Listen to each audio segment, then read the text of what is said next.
Not of the fabliaux. Marivaux's novel Marianne was the product of Marivaux's own comedies, not of Sorel. And Zola, the product of decay of romanticism as much as, if not much more than, of Balzac, who, in Zola's day, passed for a realist.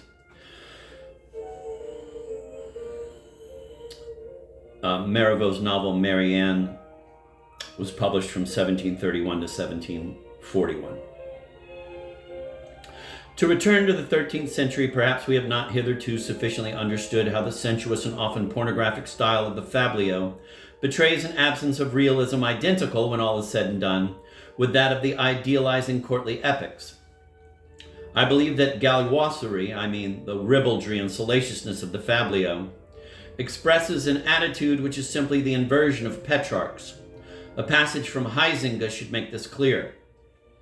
And this is from The Waning of the Middle Ages, page 99. Quote, French authors like to oppose l'esprit gallois to the conventions of courtly love as the natural conception and expression opposed to the artificial. Now the former is no less a fiction than the latter. Erotic thought never acquires literary value save by some process of transfiguration of complex and painful reality into illusionary forms. The whole genre of les cent nouvelles and the loose song, with its willful neglect of all the natural and social complications of love, with its indulgence towards the lies and egotism of sexual life and its vision of a never-ending lust, implies no less than the screwed-up system of courtly love, an attempt to substitute for reality the dream of a happier life. It is once more the aspiration towards the life sublime, but this time viewed from the animal side. It is an ideal all the same, even though it be that of unchastity. End of quote. This underlying connection between galliwasserie and an over-refined treatment of love is brought to the surface in a 13th century satire called L'Evangile des Femmes, a sequence of quatrains, the first 3 lines of each extolling woman in the courtly manner, and the last being brutally depreciatory. Another indication of the connection is the fact that if chivalry made a mock of marriage from above, galliwasserie was undermining it from below. The procedure adopted by the latter is well indicated in the Dit de Sisyphus. Sisyphus is a fabulous monster who feeds only on women who keep their marriage vows, and he is terribly emaciated. But his comrade Bigorn, whose diet consists exclusively of submissive husbands, is the very barrel of a fellow. There should also be noted the attitude taken up by the clergy while these two opposite but interrelated tendencies, both begotten by the myth, were making their way in literature. It was Canon Petrarch who gave the example. His later poems are devoted to eulogy of the Virgin, Our Lady in contrast to My Lady, but with no forsaking on that account of the customary vocabulary of courtly poesy. According to A. Jean Roy, no poem devoted solely to the Virgin is known to exist earlier than the second third of the 13th century. Dante may be said to have avenged the troubadours aforetime by putting the Knights of Mary in hell. These knights were Italian monks who were also known as Jolly Knights because, although they had enlisted under the leadership of a saint, they led dissolute lives. The later history of chivalry down to Cervantes.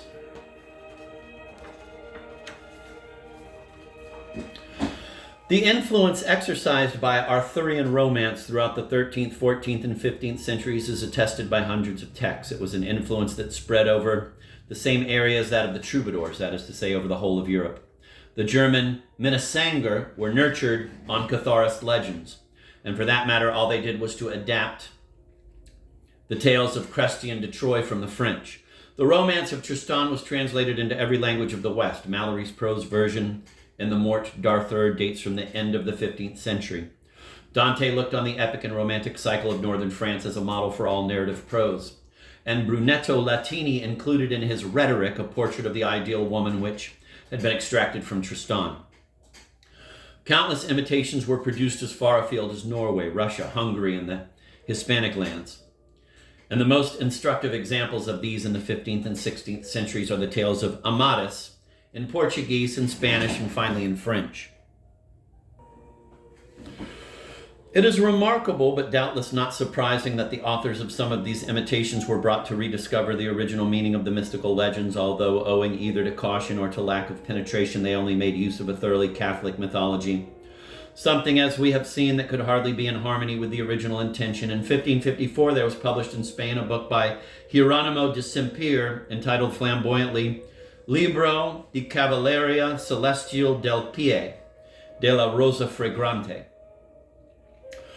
In this, Christ is given the guise of the Lion Knight, Satan of the Serpent Knight, John the Baptist of the Desert Knight, and the apostles are turned into the 12 Knights of the Round Table. Manichaeistic esotericism, ever latent in Arthurian romance, reappears as a filigree within such symbols. Cervantes does not name the numerous romances of heavenly chivalry. Cervantes does not name the numerous romances of heavenly chivalry which were being found thrilling in his day.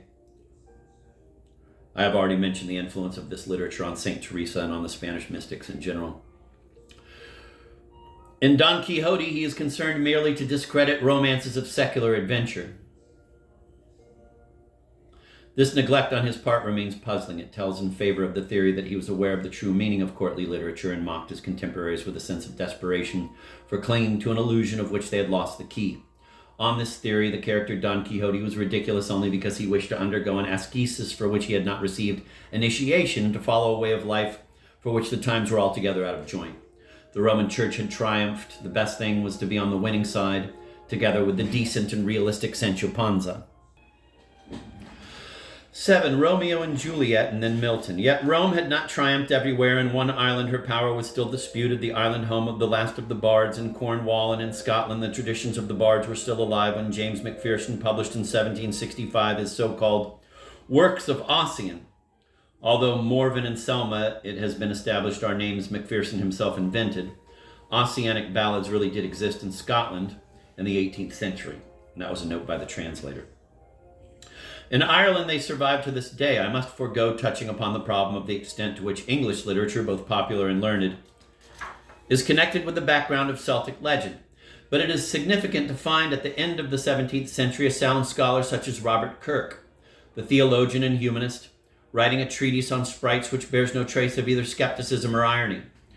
We know almost nothing about Shakespeare, but he has left us A Midsummer Night's Dream. It has been alleged that he was a Roman Catholic, but Romeo and Juliet is the one courtly tragedy, as well as the most magnificent resuscitation of the myth that the world was to be given till Wagner wrote and composed his Tristan. So long as the life and even the identity of Shakespeare remains matters of speculation, it is futile to inquire whether or not he was privy to the secret traditions of the troubadours. But it may be noted that Verona was a main center of Catharism in Italy. According to the monk Rainieri Saccone, for 17 years a heretic, Verona contained nearly 500 perfect, not to mention the far more numerous believers. It is quite likely that the legends of those days preserved some memory of the violent struggles between Patarines and Orthodox that the city had been the scene of. In the margin of the religious disputes of the 16th century, which caused the ancient heresies to be wrapped in an ever greater darkness, the tragedy of the Veronese lovers tears aside the veil for an instant and leaves in our eyes the negative record of a flash, the black sun of melancholy, sprung up out of the depths of a spirit avid of transfiguring torments, out of the abysmal night in which the lightning flash of love plays now and then on features motionless and fascinating, that our own self of horror and divinity to which the most splendid poems of Europe are addressed, resurrected all of a sudden in its full stature, as though stunned by its provocative youth and drunk with rhetoric on the threshold of the Mantuan tomb. Here once again the myth stands forth in the glow of a torch which is being held aloft by Romeo. Juliet rests, put to sleep by the potion. The son of Montague enters, and he speaks, quote, "How oft when men are at the point of death have they been merry, which their keepers call a lightning before death. Oh, how may I call this a lightning? Oh, my love, my wife, death that hath sucked the honey of thy breath, hath had no power yet upon thy beauty. Thou art not conquered, beauty's ensign yet is crimson in thy lips and in thy cheeks, and death's pale flag's not advanced there. Ah, dear Juliet, why art thou yet so fair? I will believe. Shall I believe that unsubstantial death is amorous, and that the lean, abhorred monster keeps thee here in dark to be his paramour? For fear of that, I still will stay with thee, and never from this palace of dim night depart again. Here will I remain with worms that are thy chambermaids. Oh, here will I set up my everlasting rest, and shake the yoke of inauspicious stars from this world-wearied flesh. Eyes, look your last. Arms, take your last embrace, and lips, O you, the doors of breath, seal with a righteous kiss a dateless bargain to engrossing death. Come, bitter conduct, come, unsavory guide, though desperate pilot now at once run on. The dashing rocks, thy seasick, weary bark.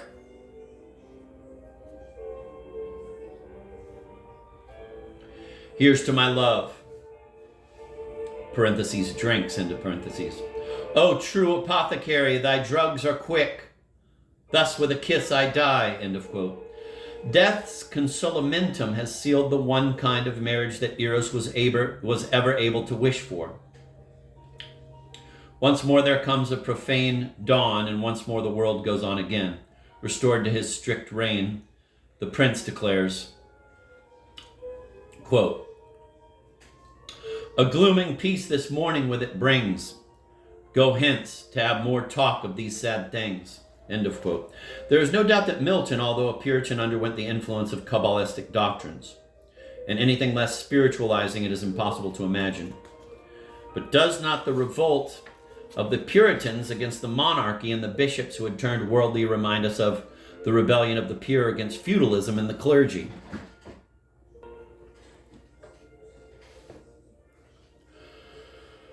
Two poems that Milton wrote in youth, L'Allegro and Il Penseroso, describe the antagonism of light and darkness and the necessary choice which at that time he had not yet made.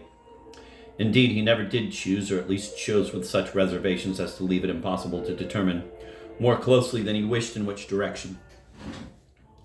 Even more embracing the cause of the Puritans, Milton, searching for an epic theme, had sometimes turned over in his mind the Celtic legend of Arthur and the Knights of the Round Table. In Il Penseroso, after he has hailed black melancholy, he turns to the sad virgin and bids her the soul of Orpheus to sing, or else to call up him that laughed. After he has hailed black melancholy, he turns to the sad virgin and bids her the soul of Orpheus to sing, or else to call up him that left half told the story of Canis's husband, quote, that owned the virtuous ring and glass, end of quote. And also great bards who, quote, in sage and solemn tunes have sung of tourneys and of trophies hung, of forests and enchantments drear, where more is meant than meets the ear. Milton, when preparing his History of Britain, studied the Arthurian Chronicle and its legends. In De Doctrina Christiana, he attacked, to quote a recent French commentator, Floris Delattre, Milton, introduction to L'Allegro, to Il Penseroso, and to Samson Agonistes, 1937. Quote, the creative power of God and also the dogmas of the Trinity and the Incarnation, and he repudiated traditional theological definitions which could not be supported from the Bible. Even if we set aside this last feature, which after all links Milton with the Reformation, is this not the one and same heresy that everywhere and at all times appears as the mainspring of the grand lyrical poetry of passion? As for Milton's materialism, it does not contradict a courtly doctrine of love as much as might be supposed.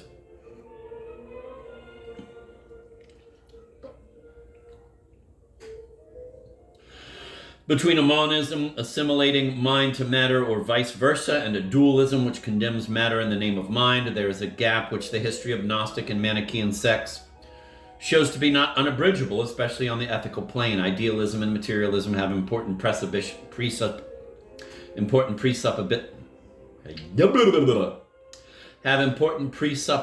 in common.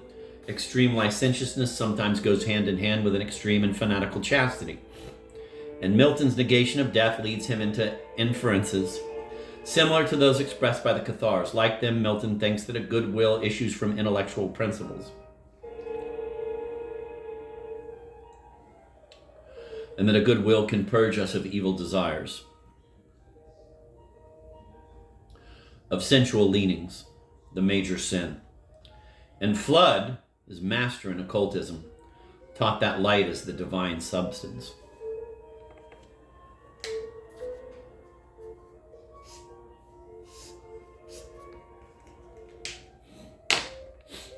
It remains that Milton's theories are more rational and are open to a more practical social application than those of the heretics of southern France.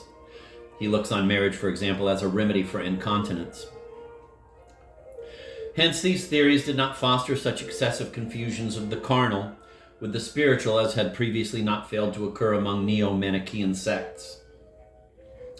L'Astre, number 8, L'Astre, or From the Mystical to the Psychological.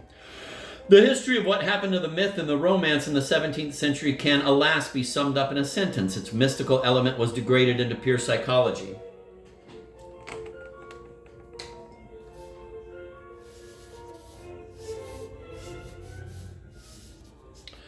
The history of what happened to the myth and the romance in the 17th century can, alas, be summed up in a sentence. Its mystical element was degraded into pure psychology. The romance was given over to an excessively refined literature. Honoré de Urfé, La Calprenède, Gomberville, and Georges de Scudéry, together with his sister Madeleine, had none of them the remotest notion of the esoteric meaning of the chivalry of legend. The symbolical nature of the subjects that they dealt with afresh merely induced them to write interminable novels à clef. Polexandre is Louis XIII, Cyrus is the Great Conde, Diane is Maria of Medicis, and so on. The incidents remained the annoyances that love meets with. But the obstacle to the satisfaction of love was no longer the secret and metaphysical wish for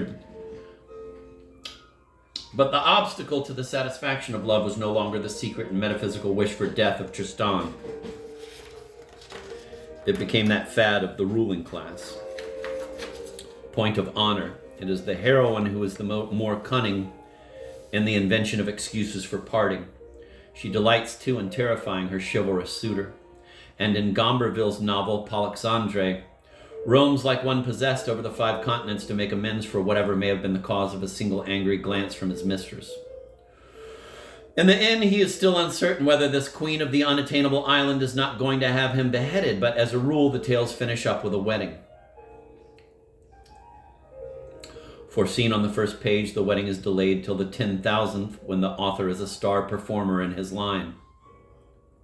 The happy ending was first introduced into the allegorical novel of the 17th century. The genuine courtly romance culminated in death.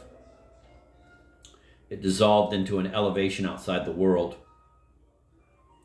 Now there was a general desire that everything should be tidied up.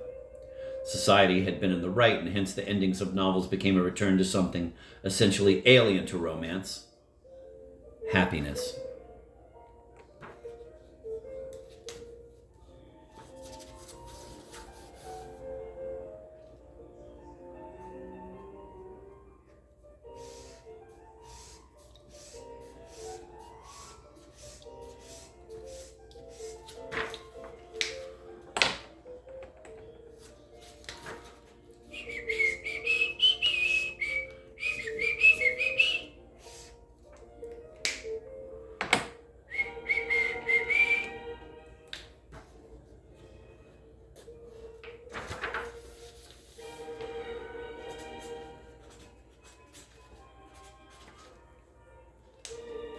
I'm going to reread that. But as a rule, the tales finish up with a wedding. Foreseen on the first page, the wedding is delayed till the 10,000th, when the author is a star performer in his line. The happy ending was first introduced in the allegorical novel of the 17th century.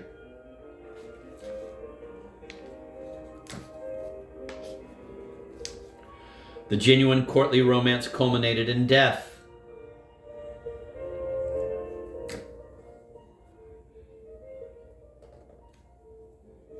It dissolved into an elevation outside the world.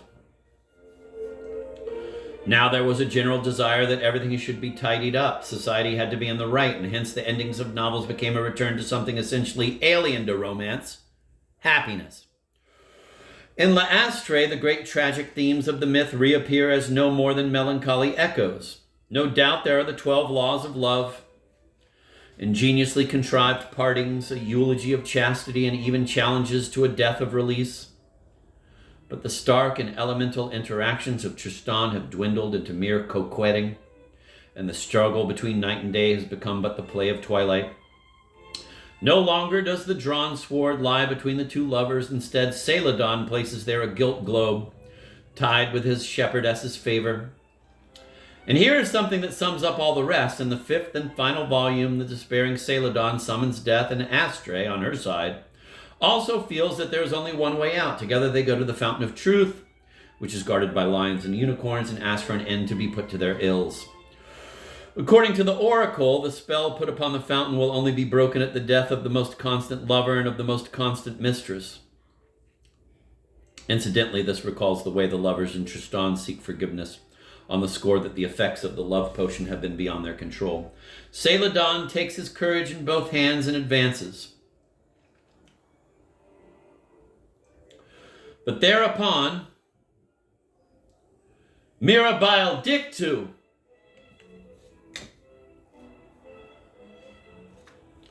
the lions and unicorns set to devouring one another. The sky grows dark, thunder roars, and the genie of love appears in order to make known that after all the spell is broken. Astraea and Celadon have fainted, a metaphorical death.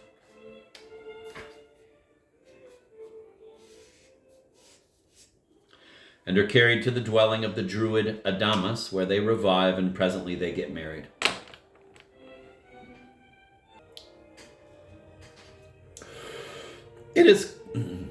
It is customary to declare the prodigious success of L'Astrée unaccountable, and yet its charms are not unequal to those of our recent French novels of fancy and enchantment.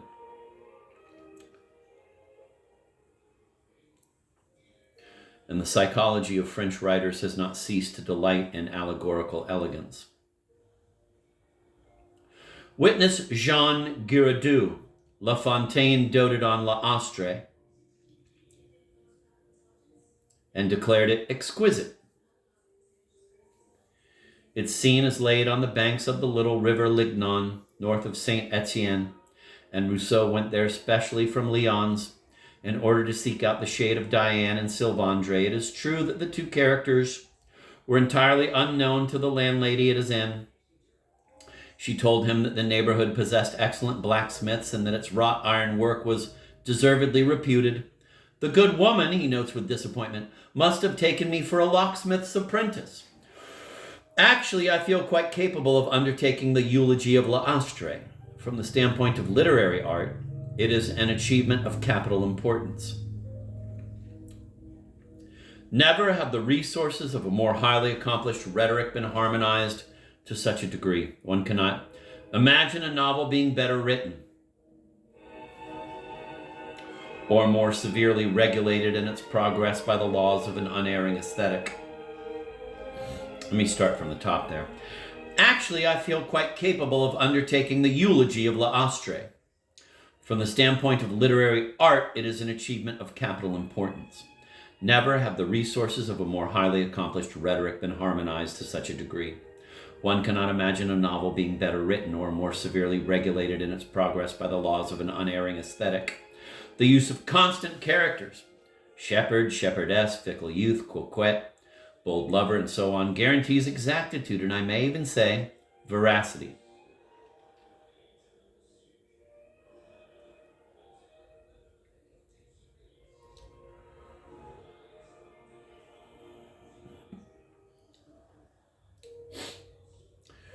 Shepherd, shepherdess, fickle youth, coquette, bold lover, and so on, guarantees exactitude, and I may even say veracity to the interplay of emotion. Here it is art, not life, that directs matters. We are in the presence of a creation of the mind and not of a confusion of cloudy reflections, of more or less damaging admissions and undeserved bits of luck, as novels are today. In a word, L'Astrée is a real oeuvre. It presupposes the mastery of one's craft in 25 years of attentive effort. The literary snobbery that made it a success was more enlightened than ours. I'm going to reread that. It's so good.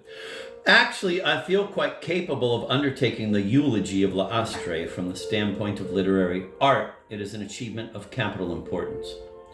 Never have the resources of a more highly accomplished rhetoric been harmonized to such a degree. One cannot imagine a novel being better written or more severely regulated in its progress by the laws of an unerring aesthetic.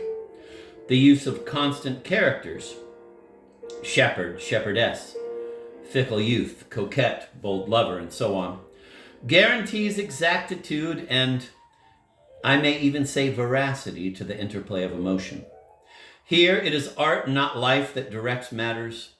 We are in the presence of a creation of the mind and not of a confusion of cloudy reflections of more or less damaging admissions and undeserved bits of luck, as novels are today. In a word, L'Astre is a real oeuvre. It presupposes the mastery of one's craft and 25 years of attentive effort. The literary snobbery that made it a success was more enlightened than ours. Wow. Yeah.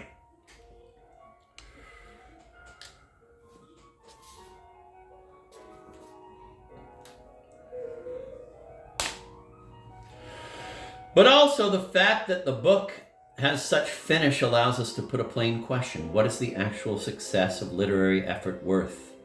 Man, fucking book.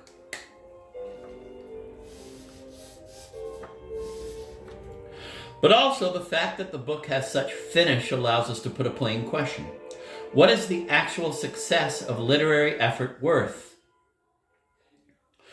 If we recall the primitive myth, every theme of which L'Astre takes up afresh, it strikes us that in Urfey's book, the tragic is degraded to emotion, and fate into a piece of fictional machinery.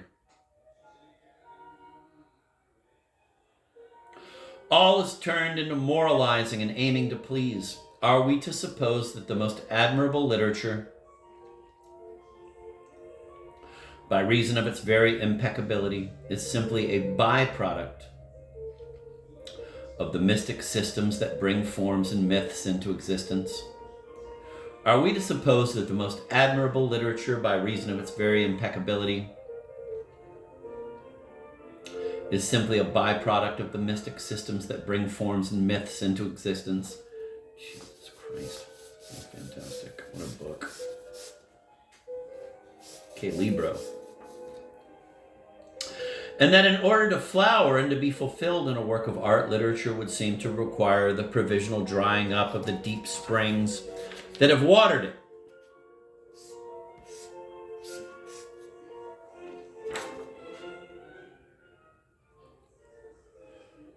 Is it not for that reason that literature, however strongly it may indulge the passions of the heart, offers practically no resistance to attacks from a realistic mind and from what is called civic sense, as appears in our own day? Whereas mystic systems and religions draw an added vigor from the confutations and mockery that may be strewn in their path. A decree of the semi-official Boileau, his short dialogue sur les héros de Roman, was enough to condemn to silence and neglect even in our textbooks today both the fiction of spells and enchantments engendered by L'Astre and its parasite, the comic novel. Sorel's Berger Extravagant, mentioned above, page 186 note,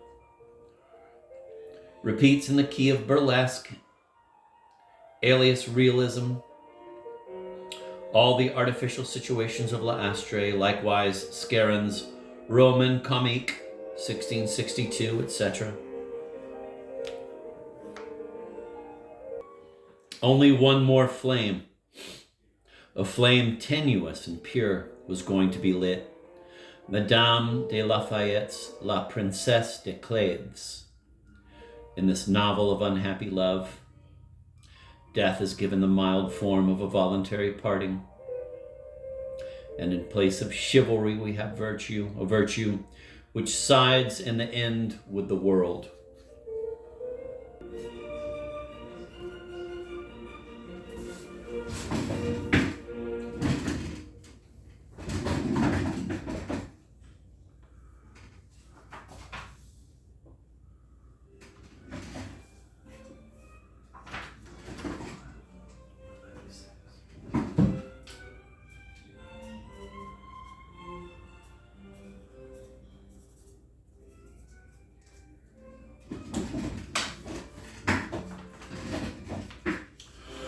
Corneille, or giving battle to the myth. It was in the French classical drama and therefore at the heart of an intolerant order that passion most strikingly scored its revenge. Corneille's La Place Royale is a distinctly unkind play. Alidor, in love with Angelique as she with him, is disturbed by a love that attaches him too closely, and so he tries to arrange that his mistress shall fall into the arms of his friend Cléandre. Whence it is commonly imagined that Corneille was the first writer to represent passion being controlled, if not by morality, at least by reason. This would mean that he was the first writer to escape from the domination of the myth. And the matter is accordingly worth examining. Here is how Alidor complains in Act 1.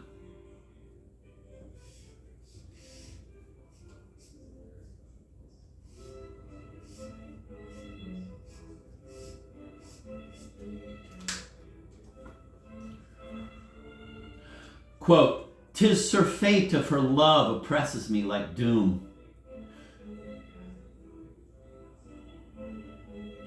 Did she grow cool a moment, I should escape my gloom.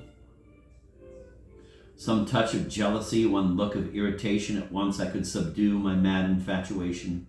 But she is without fault, and more perfect than she is the attachment fond that she displays to me. By such intentions sweet is all she does impelled, that I'm o'erwhelmed with favors till my peace lies felled." End of quote. There is no need to go on. These opening lines are enough to rouse our suspicions. What? Happiness he declares to be fatal to his peace, and were only Angelique unfaithful to him, that would cure him of his love.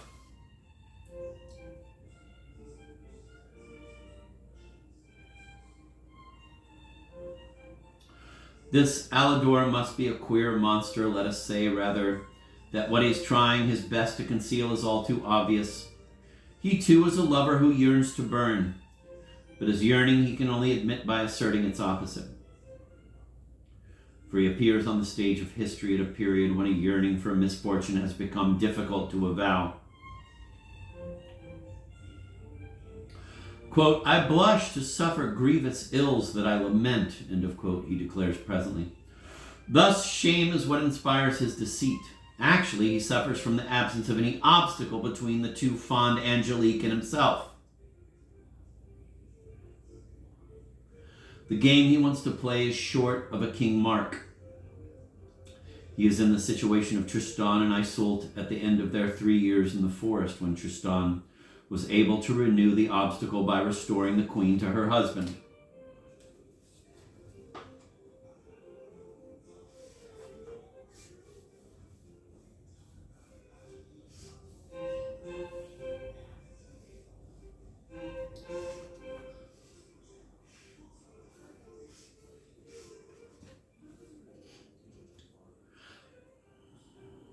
The absence of any obstacle between the too fond Angelique and himself. He is in the situation of Tristan and Isolde at the end of their 3 years in the forest, when Tristan was able to renew the obstacle by restoring the queen to her husband. Alidor has to invent a rival. Thwarted in the gratification of his yearning by the lack of anything that can part him from Angelique, but ashamed to admit how that lack causes him to suffer, he thinks of deploring that he should be fettered too closely by her fidelity.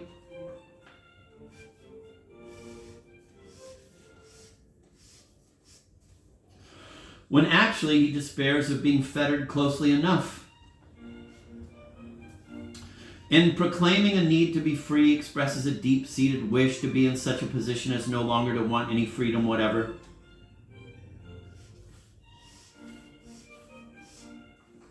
This is the position in which he would be the moment Angelique gave the least sign of escaping from him, but he is artful, as the following passage from the play shows.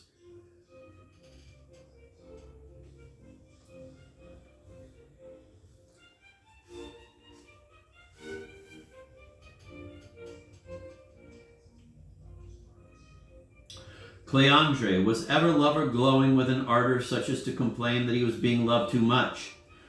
Let me repeat that. Cléandre, was ever lover glowing with an ardor such as to complain that he was being loved too much?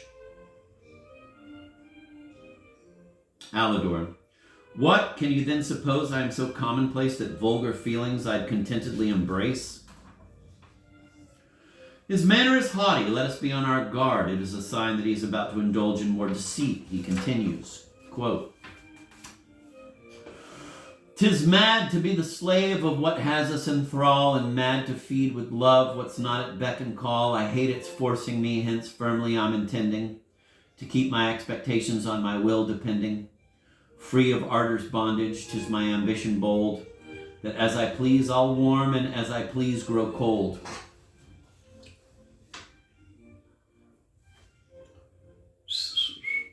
I'm going to repeat that.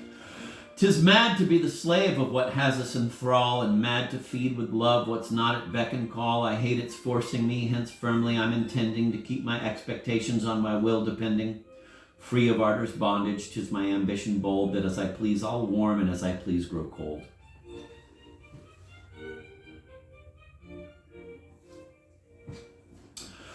The